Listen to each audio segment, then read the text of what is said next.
Hello, Ahu. How are you? I'm good, Yousra. How are you? I'm fine, thank you so much. So, should I say good morning, good afternoon, good evening? What time is it there? Oh, it is 12:05 p.m. here in Maryland. So, whatever works for you. Good morning, late morning. Thank you so much. Here it's like 5:05. Like it's almost, don't tell me that I prevented you from having your lunch. Here it's almost dinner time. No, everything is perfectly fine. Thank you. Great. And I'm so happy to have you with the Kaizen podcast. It's the Kaizen show, talk show, podcast. So we're free to call it whatever it is because a lot of people, they told me, look, a podcast is audio. You're doing visual, audio, visual. I tell them that's a space for talking. So let us call it the Kaizen experience. So Yeah.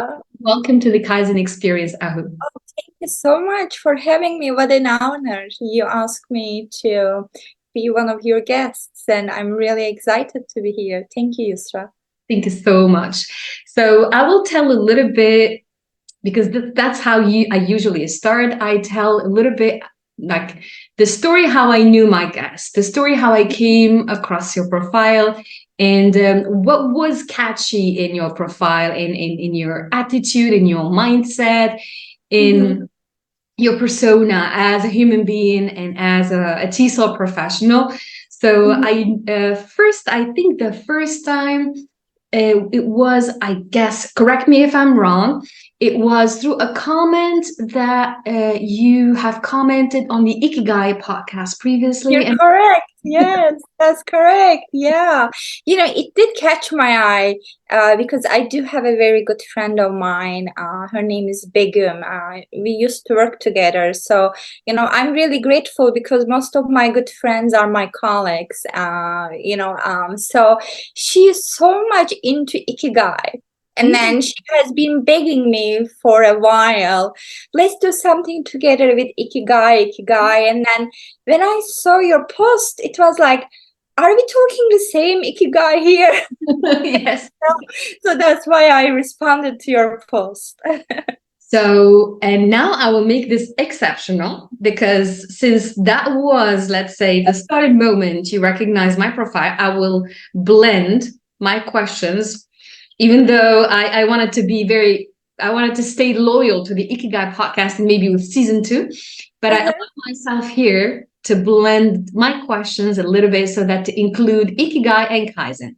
So Oh, that's great. That's so exciting. that fits into your mindset. And I've also noticed that you are a lovable person, someone who's very sociable. You talking to colleagues, and I've seen you in different conferences, the TESOL conferences. So, and I think that's really important to be active, not only in our classroom, in let's say in the professional environment that we're active like normally in that, but still we can be very, very, let's say, open towards new cultures, new people, meeting new. That's just like this podcast. It's open to everybody without any exception, and I think you are the right match to the Ikigai and the Kaizen, and I'm sure about this. Not think. Oh, thank you. So, Ahu, I will ask you from the beginning. So, since we're blending the two Kaizen and Ikigai, so I'm not going to ask you about your purpose in life, generally speaking. What is Ikigai mainly means as, let's say, in terminology in Japanese. But let's start by asking a question, which is the first one. How was the beginning of Ahu as a student, not only as a professional? So what made you really passionate about the English language? Or was it like you found yourself by chance loving a new language, a foreign language, and then or were you born in a country where they speak English language? So you tell me, you know better, you tell me, what is your story with the English language? Yeah, my story with English is actually accidental, I could tell you. So I was born and raised in Istanbul. I proudly say I'm from Istanbul, Turkey. Now we have a new name, Turkey. So what happens is that when my parents enrolled me in secondary school, they had these two options to enroll me either in a class with German as an elective or English as an elective. So my mother, unfortunately, she didn't know better, so she goes and enrolls me in this German elective class. And then a couple of days later, my dad says, there is no way that she's going to be able to do it in that German class. Let's move her to this English elective class. But back then, when I went to this middle school, the secondary school in a government, environment, the government school, there were like 57 students in the class. And then there was a very different way of instruction. So after a while, I was kind of whatever my classmates said before me, and then I would repeat it next because it was kind of how the learning took place in my school. Then my parents decide to move. So this time my school changes. And then, so they put me again in this class. And then on the first day of my new school, then there is an English test. And then I just flunk out of it. I get a 0. So I'm the worst student in the class. I cannot do anything in the class. I cannot understand anything. So one of my classmates tells me, oh, you know what? I have private tutor. And then I think the only solution to your problem is maybe getting my private tutor. So my parents are like, we need to get her this help. So, and then they got the help. It was such a lovely person. So I did work with that teacher for almost close to 7 or 8 years. She was the one who made me realize that I really loved learning English. And then I really loved talking to people in English and then getting all those compliments. Hey, your English is really good. Like from a person who flunked and then to a person who really revived her motivation and her interest through the teacher that she had. So that's my experience with how I started English, or how I went on to that path with my amazing tutor.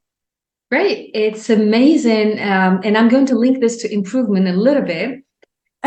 Sometimes for some students, I'm going to refer back to students and to us as professionals. Sometimes it's frustrating to students if they get, for example, let's say a harsh feedback from a teacher or maybe from a friend, a classmate. It's like, you're not good in English, or you're not going to evolve, or your English is just bad. How are you going to expect yourself to sit for exams with this English? So sometimes it's the teacher who makes a turning point in a negative way. Yeah. And in other terms, it's a positive comment and a positive feedback, which gives us the push so that we can really excel in that. And I'm really so happy because like you went through the positive experience. For me, I can recall a negative one, not to English, but it was the acting. I used to have drama and theater classes, and it's really at a young age. It was a primary school, and I was a very shy little girl, before having, I hope my teacher, my ex-teacher will be watching the podcast to see. I was shy a little bit. So I was not really that kind of student who takes initiative and because she was like kind of very severe and strict. And if someone gets it wrong, maybe like they shouldn't have done that. So at that point, I remember we had an end of school year, that play and the event. So everyone was invited to bring forth ideas and creative ideas. I was just little, 5th grade. Compared to what I see now. Is like, and I was expected, it was improvised. She didn't give us something or demonstrate how things are done. It's like, you're going to be the director, you're going to be the secretary, you're going to be the client, someone is going to knock on the director's door. She gave us rules like this, and then we start, and I just figured out what am I going to say. It's like my friends, they adapted themselves to whatever they're going to say. I don't know how they did that, but for me, it was kind of a shock, So, and my role was added to that is I was supposed to be a client with special needs, with a hearing impairment, and I was supposed to use sign language. And then she shouted at me, don't you know how to do this? I was frustrated, and she asked to see my dad afterwards. And then I was, the first one of the best students, first in my promotion with very good grades, the excellent learner, and whenever it comes to grades and everything else. But I just lacked some guidance at that level. After that, imagine what I got majored in cross-cultural poetics and literature, and I studied drama and theater, and I taught it for middle schoolers, and I did not do it. I was the teacher that I was expecting that teacher to be for me. And I love drama and acting ever since.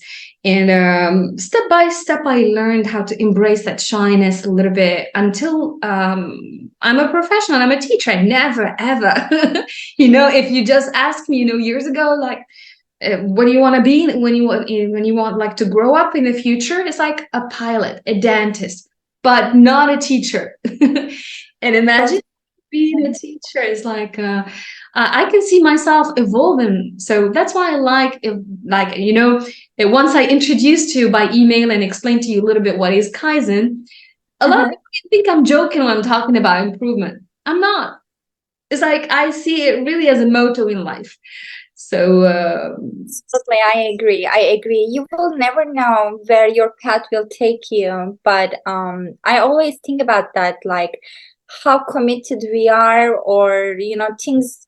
I understand this is life, and then things do change, but having that mental decision about the things that we would like to do, or in my teacher's situation, like her seeing that light, maybe she really didn't see the light in me, but she really pushed me.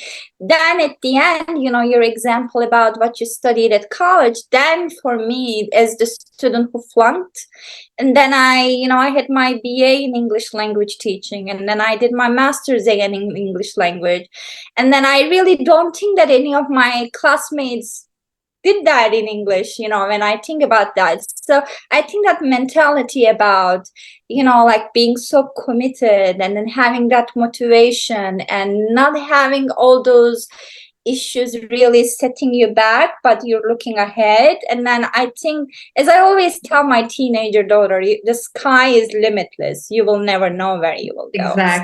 Exactly. And I love the English language, through songs, through the fun way.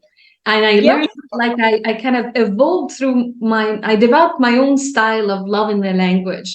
So I started, like, whenever like a song, especially Michael Jackson's, I started looking for learning the song, and then Madonna, and learning the songs, until like the boys band and Backstreet Boys, and learn the lyrics.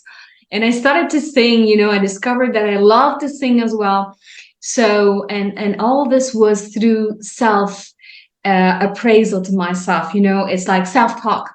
And I really believe that inner talk is really as much important as others' appraisal to us.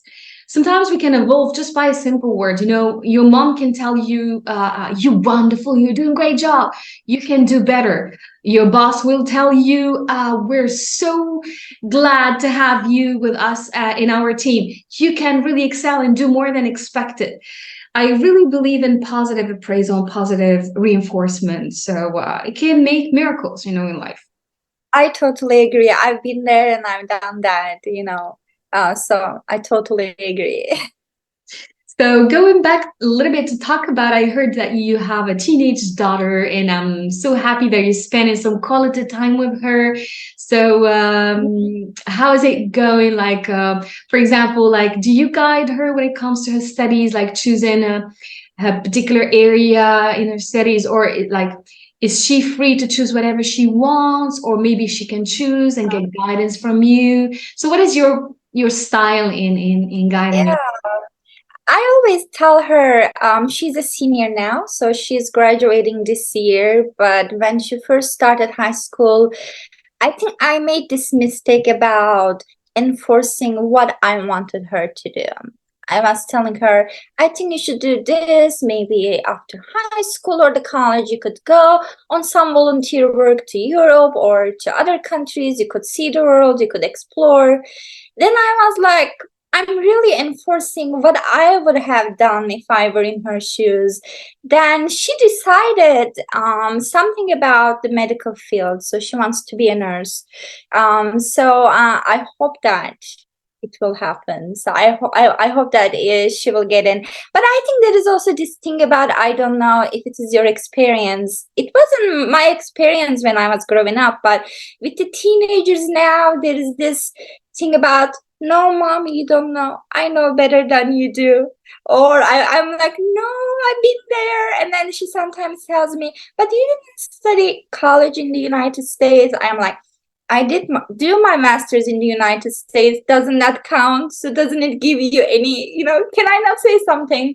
Sometimes we have those clashes, but I think we are good at sitting together and talking about her goals and what she wants to do. And then I realized that it is not my decision or my interest. It is her decision. So she loves singing too. But I am like, nursing more than singing or something like that. Yes, enough. If I link this to Ikigai, it's like she is doing the multi-potentialite aspect. She is living that polyvalence. And as a polymath, I understand, because myself, I just have a variety of interests in life. I think we should not really limit someone's potential and skills if they're skilled in more than one thing. Maybe a lot of people, they got used into specialization. You are a doctor, you are a nurse, you are a teacher. I can be a doctor, I can be a musician, and I can be a teacher, and I can be an actress. A lot of things can happen at the same time. It's like, how come you can do that? It's all about time management, I believe. It's all about priorities. We've seen a lot of people being polymaths and a lot of people being multi-potentialite, and still the world is learning and getting benefit from their experience. I can cite, for example, Leonardo da Vinci. It's old time. A lot of people, they can tell me that's old school. We are not Leonardo da Vinci, but a lot of people, they're like that. A lot of people, like in my case in Tunisia, we can have doctors who are actors and actresses. And I think art refines one's perception to life. I think science and art should go hand in hand. They should not be dissociated. Yeah. And, for example, you can do your studies and majoring in science or psychology or something, but you need art. You need to paint. You need to sing. That's a form of expression. I see it. I see myself like expressing myself through that. And just like this podcast myself is like, it's a form of self-expression to myself and to my guests.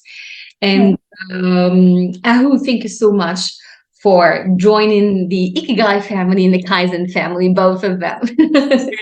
And it is a coincidence, right? What would have happened if I had not, made a comment to your Ikigai post? It's all about the coincidences, I think, where your path or your life. I mean, that's the case for me. It's all about coincidences for me. So very happy to be here. It's coincidence, and I stalked you honestly a little bit. So I kind of sneak peeked into your profile to see. I checked your profile and I saw you are a successful TESOL professional, and I tried to understand your interest from Ikigai, but then I said, no, I'm just going to host Ahu. She's going to tell me a little bit about this. And then I started to see her photos on social media, and now I got, this is it. She belongs to the family, and she is like, I call it a family because I believe in soul tribes. I believe in the experience, like physical one, like beyond bodies. I believe in people belonging to the same soul tribe. Is like we have plenty of things in common.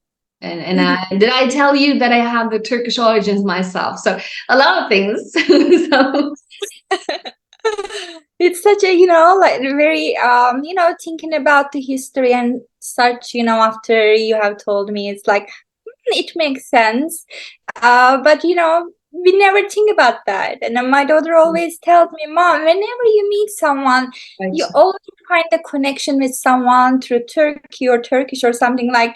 And then I always tell her, I'm not really making an effort with that. It just happens, Naturally. Same. It comes out naturally, you know, and same for me. It's like I'm proud of every inch of my origins, from Tunis to Turkey, even the tiniest one. So a lot of people, they tell me your first and last name. They're not really. I'm the blend of all of that. So, and I'm so proud of that. So I'm going to get you back to TESOL a little bit, Ahu, and I'm going to ask you a question. I'm not sure did you visit North Africa in one of the conferences or not? I haven't, but it is in my bucket list. So hopefully, who knows? Yeah, I haven't had the opportunity, but I do know about North Africa, and then, and then you do hear, news, and I have friends and who used to live and work in North Africa. So the news, the beauty, amazing people like yourself. So You should be able to visit soon. yeah. But if you want maybe an idea about an event, but it's not going to be held in Tunis, in Tunisia, but it's going to be held in Egypt. Africa Health is holding an upcoming conference.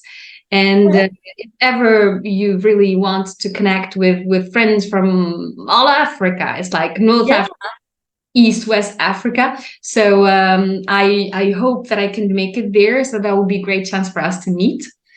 Yeah, absolutely. Yeah, it is great to meet with people. I always think about that. Somehow along the way that we are connected, and then like especially when you meet with your friends from different regions, somehow there is that connection. It is through geography or TESOL, so it just makes everything double sweet to me. So it's great. Exactly. I'm just now, since you mentioned TESOL, as I'm going to talk a little bit about teacher associations and their role in your life, Ahu, as a professional, as a person. So tell me about your experience with TESOL. When did you join? What are you doing? All the amazing things you do with TESOL. Like as the ESL and EFL teacher, so back home, I was an English teacher at this private university, and then I had a very good friend of mine. We still keep in touch. And one year she tells me, "Oh, I'm going to this conference, TESOL conference. Would you like to come?" I'm like, okay. So if I could make it, if I could make the ends meet, and then if I could get my dad's support, why not? So it was in like 2003 or so, I think so. So TESOL convention, the international convention, was in Baltimore, Maryland, and it was in 2003. So my friend and I come, and I really didn't know, and then I'm really embarrassed to say about it now, but I really didn't know much about TESOL International, the TESOL conference back then. So I did come in 2003, and then I think through the connections that I made, and I was able to move to the United States to do my master's. But what I could tell you is that TESOL International or the TESOL conventions, really, they do have a really special place for me. So I was one of the convention ambassadors chosen in 2017. It was 6 of us. So I was a conference ambassador. So it was such a unique experience. I made such good friends. Then I applied to be in the awards professional council, and I wasn't really thinking about it. A lot of amazing people who apply for these work groups or professional groups. I'm like, there's no way that they are going to choose me. So I was chosen as one of the coordinators. I did it for 3 years. Obviously, as you know, it's all about volunteer work. And then I was elected as the incoming chair. Then I was the chair. So I feel like for my professional journey, I do owe a lot to TESOL, and for the connections that I have made, for the support that I got. So I'm forever grateful. And then all those connections have allowed me, to work in the United States as the ESOL teacher. And changing some career pathways and then doing some other work around TESOL.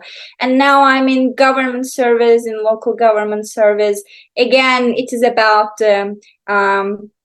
adult education, ESOL, and such. So all I could say about TESOL, what can I say? I'm forever grateful for the opportunities.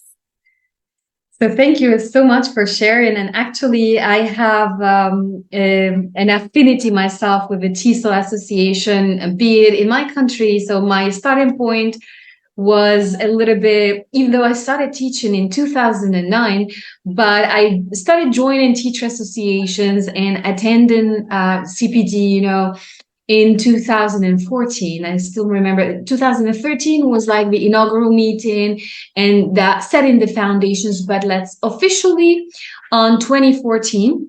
And it was here with Tunisia, TESOL, and it was like a turning point in my life. And ever since that moment, I started joining the association, renewing my membership. But then at a particular moment, I guess I had my CELTAs a little bit. So I stopped a little bit, being active in teacher associations and I focused more on advancing in degrees and certificates. So, and after this, the second turning point would be my first convention in 2021, and it was the virtual one. I still have not attended a convention in person, but I hope that I'll be doing this soon enough. The virtual convention was an inspiration at all levels. Especially like post-COVID period and everyone, the lockdown, the support that I found there, I can't tell you the number of colleagues that I knew, the amount of support that I've received. And I was transitioning at that time. I wanted even to do a career shift. So I was teaching as a faculty until 2018, then got my CELTA. And then for 3 years, I taught international schools. And then after the international school experience, I said, what is the next challenge? So I started teaching as a freelance teacher and a coach. So at that time, I took some training for being a coach, and I tried to blend language coaching and coaching itself.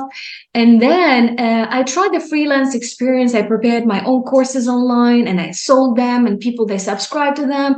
I even created the marketing videos to them. It was such an amazing experience. Added to all that, I had the online virtual support and experience with the TESOL team. So I attended ESLs, and there were people who believed in my skills and believed in me, and I was that kind of someone, I was not acquainted even with the online platform. So I was just, at first I can still remember my first comment. So I just went to my TESOL and just posted, hello, everyone, introduce myself. This is Yousra. I'm a teacher from Tunisia, and greetings, everybody. And I hope that I learned from this experience. So overall, and then I had many colleagues reaching out to me, either by suggesting content or by inviting me to their webinars in professional learning networks. And I knew Miss Alison Larkin-Kushki at that time. She invited me with Arts and Creativity with Miss Shannon as well. And I still remember the webinar that I held for podcasting and using podcasting for educational purposes. And it's like magic, I still remember those moments and I smile because like the TESOL Association, the international one, has a great effect and impact on my life. And maybe because of that, I kept in touch with not only the friends that I knew, and now I'm making new friends. So, and I hope to be able to really, just like you said, present in an in-person conference convention, inshallah. So yeah, inshallah. Yeah, it is a different experience, if it is ever in Maryland or DC area, or if you can ever get to come here, you're more than welcome to come and stay with us at any time. No problem at all. Yeah, TESOL, it's such an empowering organization with its mission, but also through all those professional councils, how they're allowing us to speak up and then to make suggestions and to do things with our colleagues and to bring things to fruition. It is just amazing. So very grateful. Yes, I renewed my membership and now I'm back to the TESOL International Association. So, you know, my membership expired like 4 months ago, but I did renew it. Now I'm back on track and I'm available to whatever PG is available. Like for me, interchangeably, like learn, unlearn, you know, a lot of things, as you know. So my let's say before last question will be related to Ahu and how did Ahu evolve as a professional? So if we talk about, let's say, the starting point of Ahu as a teacher, can you remember your first day, Ahu? I do remember. Yes, I do remember vividly. And then I do remember the mistake that I made. So still remember after 25 years. Yes. Now, can you remember, let's say, the last learning experience that you learned from your students in class? And can you draw a link between the first initial version of Ahu and the current one? How did Ahu evolve over time and space?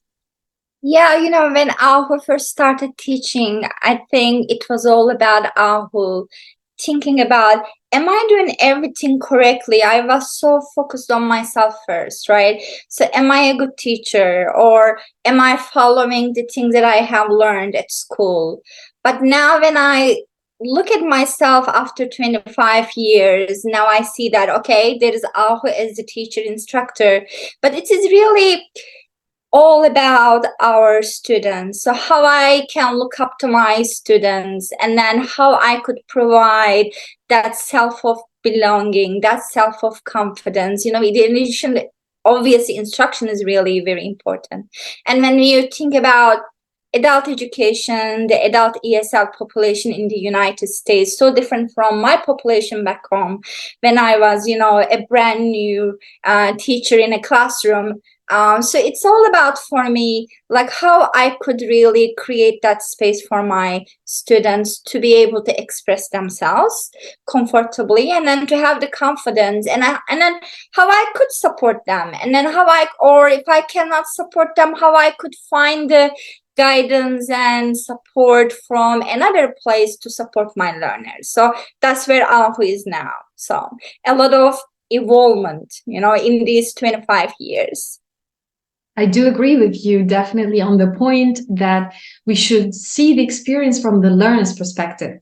I agree with you that sometimes we are so really caring too much that we provide the best lesson plan, as you said, applying the things that we learn. And what about the learner? What about the audience, the person that we're addressing the lesson to?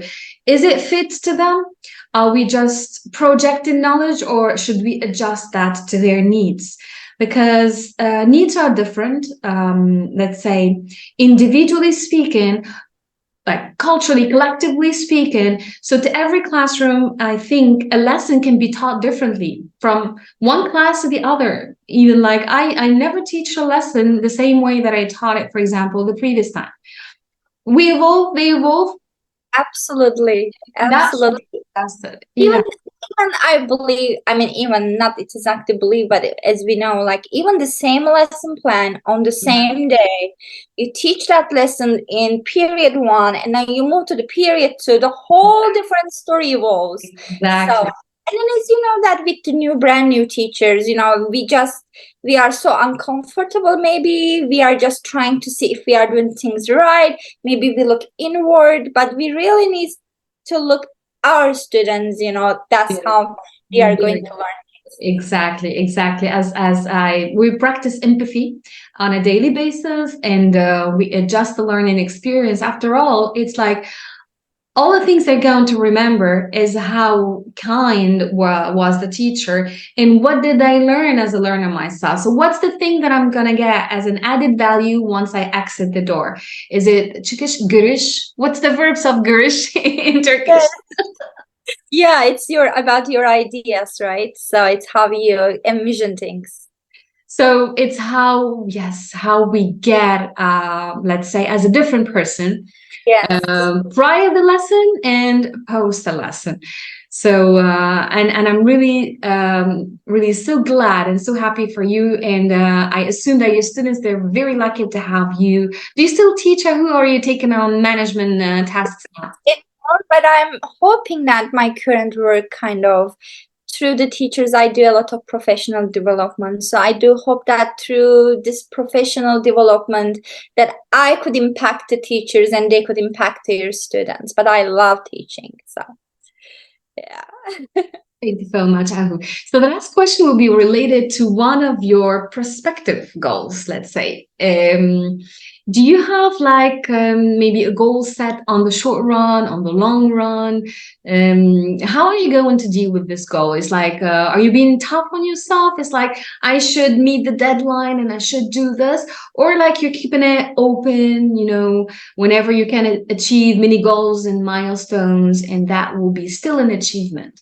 So I'm not really tough on myself. I do understand that things come our way, unexpected things happen.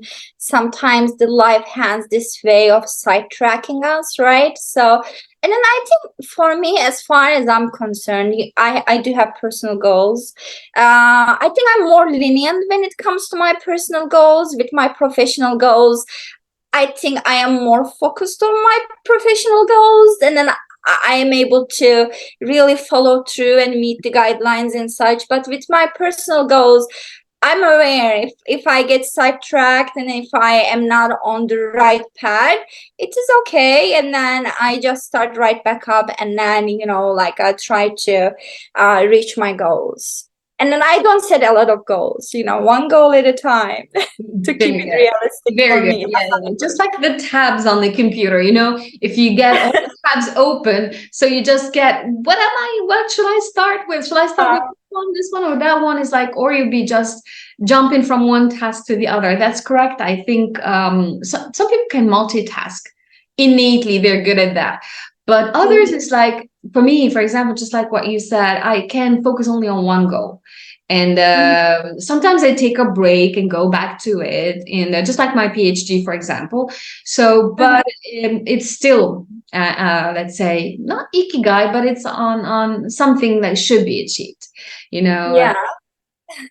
We can live without those, set goals, as long as they're not really a priority. But for me, I hope that one day I'll be achieving my goal, which is to complete. That's what matters, I guess. And then I think having that feeling towards it, one day it will happen. I do know some people are like, oh, I couldn't do it now. I'm done with it. I'm not dealing with it. And then I understand those personalities, but I'm lucky.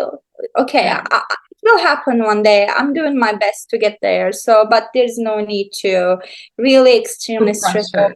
Yeah. You know what I'm doing, Ahu, and I'm setting, small goals. It's like not completing writing the PhD now. It's like I am doing research on different parts, for example, of the week. I'm trying to write a few things. I'm contacting supervisors. I'm doing my part of the job, so that it's like I'm not going to wait for someone just to knock at my door and say, here is it. This is your opportunity. Yeah. And I'm ready to supervise you. It's like I'm doing research. What is now being taught? What is being talked? Research gap, anything that I can bring forth. So I'm doing my part of the job, and I'm keeping my fingers crossed. And I hope one day it will be achievable. I understand. Totally. I'm doing my doctorate as well. So I was sidetracked because my mom passed away, and then all kinds of things. But I'm as you are, I'll get there. So sorry for your loss. Sorry for your loss, Ahu. And I'm sure you're a wonderful mom to your daughter, and may God bless you and give you a lot of good moments together so that you enjoy life to the fullest. So I think I say shukran, right? Shukran or teşekkür. Teşekkürler, teşekkür ederim. Yeah. So my Turkish is not that bad. Oh, you're great. Thank you so much. So with this, we have reached the end of today's episode from the Kaizen podcast, or the Kaizen experience. And thank you so much, Ahu, for being my guest. And I hope to see you soon, whether in person or virtually speaking. So I will let you add any point if you want. Oh, dear Yousra, I really enjoyed my time with you and then to talk about my experiences around the Ikigai and Kaizen. Yousra, I also would like to add one last thing, if I may. And then I think what you're doing here with the podcast, the Ikigai and Kaizen, this is really beneficial for professionals, regardless of in what field they are in. So hearing about our colleagues or people that we know or people we have never met before. So thank you so much for everything. This is a wonderful opportunity to come together, to hear from each other, and then to reflect on the things. So it is great. So thank you. Thank you so much. I'd like to thank you so much for being my guest and for devoting time for me. And we adjusted our schedules together. And just as a final positive note, it's like I'm used to webinars and I'm used to attending, presenting. So I wanted to create a different space. Mm-hmm. In the sense, teachers they're going to talk about something else, but still linked to whatever we do professionally speaking. I wanted that this space to be a form of expressive. I still I can't say it exactly. Form of expressionism for teachers, for everybody who wants to tell a story, his story, her story, any story really relevant to that person. And it's a friendly chit chat, and we forget a little bit about the classroom, but still talk about it in our own way. So that's what I wanted the podcast to be. It's like I didn't want this podcast to be like sharing educational tips and how should I teach this and that. It already exists. Mm-hmm. So I thought that bringing something cool, and especially on weekends, can be something nice for everybody. So as a meetup together. Thank you so much, Ahu, teşekkürler, and I hope to see you in Turkey. We're going to meet in Turkey. Yes, we got to meet in Turkey. Thank you so much. Thank you. Bye. Bye-bye. Thank you.